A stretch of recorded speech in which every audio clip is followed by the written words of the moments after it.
ఇప్పుడే country delight యాప్ని download చేసుకోండి. Download the country delight app now. పత్రికా మిత్రులందరికీ నమస్కారం.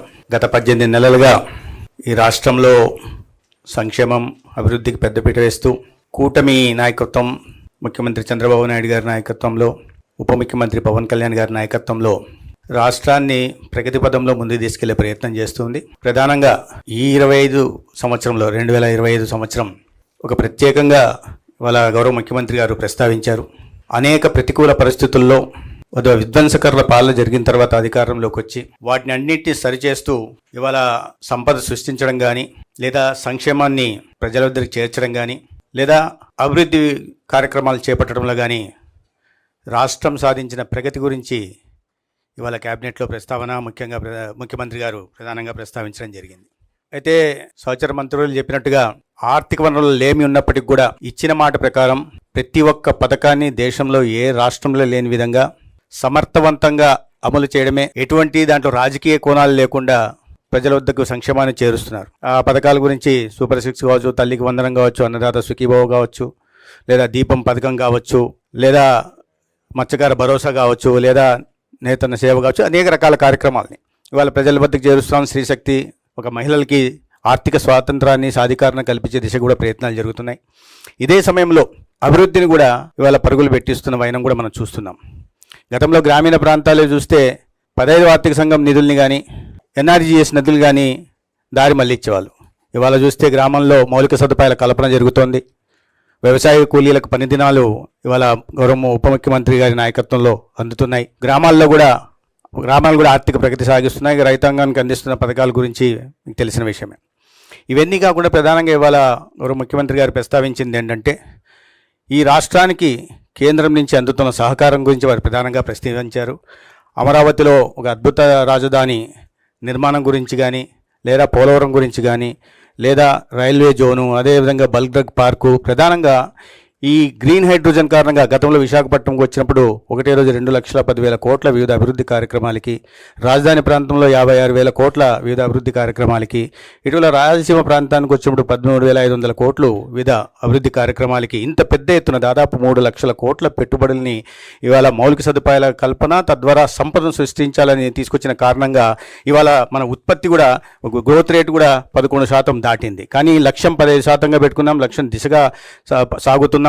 అయితే ఈ సంవత్సరంలో జరిగిన వీటిని పరిగణలోకి తీసుకుని వచ్చే సంవత్సరం మరింత అభివృద్ధి సాధించే దిశగా ముందుకెళ్లాలని ముఖ్యమంత్రి గారు ఆదేశించారు. అదేవిధంగా లక్షల కోట్ల పెట్టుబడులు ఏవైతే ఎకనామిక్ విశాఖపట్నం దగ్గర నుంచి ఈ రాష్ట్రంలో ఉన్న ఎకనామిక్ కారిడార్ల విషయంలో కూడా కొప్పర్తి కానీ, ఓరోకల్ కానీ, కృష్ణపట్నం కానీ ఈ ప్రాంతంలో వస్తున్న పెట్టుబడులు, ప్రధానంగా సెమీ కండక్టర్లు లేదా గూగుల్ డేటా సెంటర్లు, వీటి గురించి కూడా ఇవాళ మారుతున్న కాలంలో టెక్నాలజీని అందిపుచ్చుకొని దేశంలో మిగతా రాష్ట్రాల కన్నా ముందు ఆంధ్రప్రదేశ్ను ఉంచాలనే లక్ష్యంతో గౌరవ ముఖ్యమంత్రి గారు చేస్తున్న ఇది ప్రయత్నానికి కేంద్రం నుంచి కూడా సంపూర్ణ సహకారం అందిస్తున్న విషయాన్ని కూడా వారు చెప్పడం జరిగింది. అదేవిధంగా సంపద సృష్టి కోసం రైల్వే కార్యక్రమాలు కానీ, రైల్వే అభివృద్ధి కార్యక్రమాలు కానీ, లేదా హైవేల నిర్మాణం గురించి కానీ, లేదా కొత్తగా మచిలీపట్నం నుంచి హైదరాబాద్ దాకా ఫ్యూచర్ సిటీ దాకా ఎక్స్ప్రెస్ హైవే నిర్మాణం కానీ, అమరావతి నుంచి బెంగళూరు దాకా ఎక్స్ప్రెస్ నిర్మాణం కానీ, మరీ ప్రధానంగా అమరావతి చుట్టూ దాదాపు 190 కిలోమీటర్ల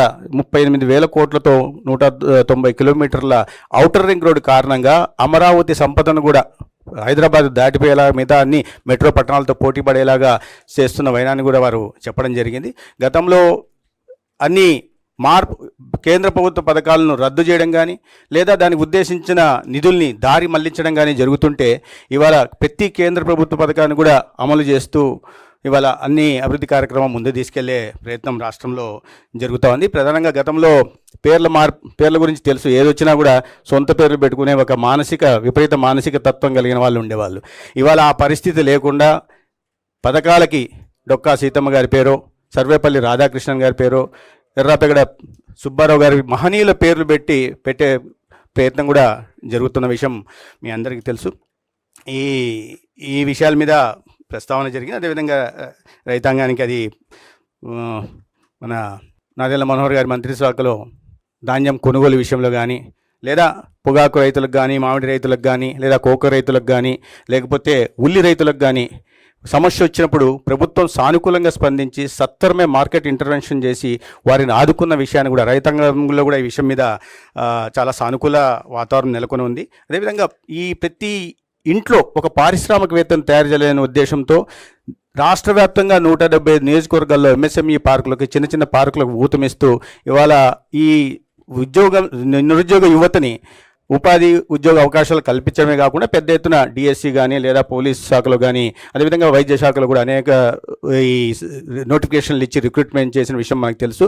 ప్రధానంగా వైద్య రంగం మీద ఒక విప్లవాత్మక మార్పు తీసుకోవాలనే ఉద్దేశంతో ఈ డిజి హెల్త్ కేర్ కానీ లేదా యూనివర్సల్ హెల్త్ పాలసీ కానీ లేకపోతే సంజీవని ఇలాంటి కార్యక్రమం తీసుకొచ్చి ఇండివిజువల్ సెంట్రిక్ హెల్త్ కేర్ని రాష్ట్రంలో మొట్టమొదటిసారిగా అందించాలనే ప్రయత్నాల మీద కూడా ప్రధానంగా ప్రస్తావన జరిగింది. ఇవన్నీ ఇప్పటిదాకా 2025లో మనం చాలా సానుకూలంగా ఇప్పటిదాకా మంచి పాలన అందించగలిగాం, ప్రజల్లో సానుకూల వాతావరణాన్ని క్రియేట్ చేయగలిగాం. భవిష్యత్తు వైపు మరింత భరోసాతో వెళ్లాల్సిన అవసరం ఉందనే విషయాన్ని కూడా మాట్లాడాం. ఇక మీకు తెలుసు అంత హాట్ టాపిక్ ఇవాళ రాష్ట్రంలో ఏదన్నా చూస్తే పబ్లిక్ ప్రైవేట్ పార్ట్నర్షిప్ని ప్రైవేటైజేషన్ అనేక సందర్భాల్లో మనం మాట్లాడుకున్నాం.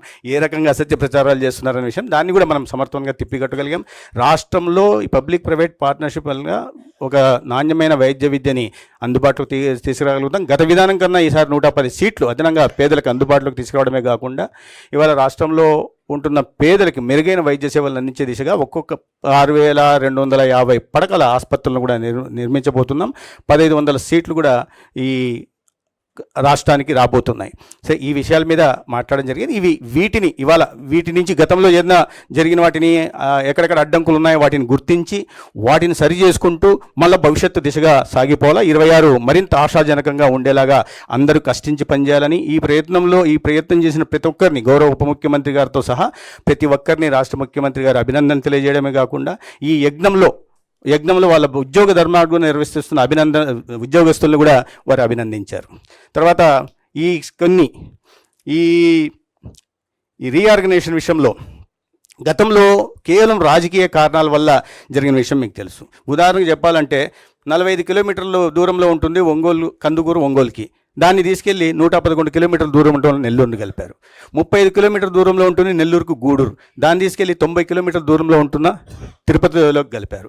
పుంగనూరు మదనపల్లికి 20 కిలోమీటర్ల దూరంలో ఉంటుంది. దాన్ని తీసుకెళ్లి 75 కిలోమీటర్ల దూరంలో ఉంటున్న చిత్తూరులో కలిపారు. కాబట్టి ఇటువంటి వాటినన్నీ సరిచేస్తూ అదే సమయంలో ఎక్కడ కూడా రాజకీయ కోణంలో ఆలోచించకుండా కేవలం పరిపాలనా సౌలభ్యాన్ని మాత్రమే దృష్టి పెట్టుకుని అదే సమయంలో ఆ ప్రాంత ప్రజల మనోభావాలు ఆకాంక్షలకు అనుగుణంగానే జరిగిన చేయడం జరిగింది. చాలా పెద్ద ఎత్తున వినతులు వచ్చాయి మంత్రిత్వ వర్గానికి. కానీ ఈ రాబోయే రోజుల్లో డీలిమిటేషన్ జరగబోతోంది కాబట్టి అసెంబ్లీకి కానీ పార్లమెంటుకి కానీ అటువంటివి ఉన్నప్పుడు ఆ సమయంలో ఆలోచించవచ్చని ఇవాళ కేవలం మరీ పెద్ద ఎత్తున ఎన్నికల ప్రచార సమయంలో వచ్చిన ప్రజల నుంచి వచ్చినవి ఏవి ఉన్నాయో వాటి మీద మాత్రమే దృష్టి పెట్టి పనిచేయడం జరిగింది.